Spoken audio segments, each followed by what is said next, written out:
Udhëheci i gjysmës së botës po i thot një hoxhës, na jepni këshillë sepse kemi nevojë për këshilla. Çdo njeri ka nevojë për këshilla.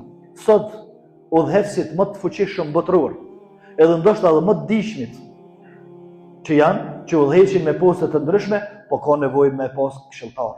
1, 2, 5, 10, 20 e më tepër. Pse? A nuk është i mençur ai? A nuk e ka fuqinë, apo ka nevojë për këshilltar? Ndërsa kur të vjen reni, baba me i fol vajzës ose djalit për diçka, këto s'ban me i ndërhy. Pse s'ka nevojë për këshilltar? Ai pas ka nevojë atje për këshilltar, ndërsa ky fëmijë që është në kupën e adoleshencës, edhe që hala nuk ka filluar me i kuptu gjërat drejt, jo këto s'moj prek. S'bën me ndërhy. Fëmijës nuk bën me ndërhy. Ama atë kryetarit, e kryeministit, e mbretit, e udhëhecit, e thuje ç'a dush, duhet me këshillu. Këto s'po bëj ka me këshillu. A e shihni prapshtin?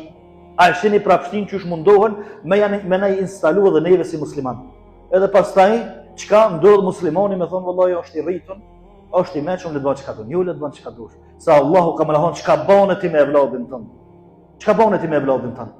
A ju gjine, a e këshillove, a ja ofrove praktikat e tua të mira që me i marrë dhe praktikat jo të mira që mu largo për ty. Mirë.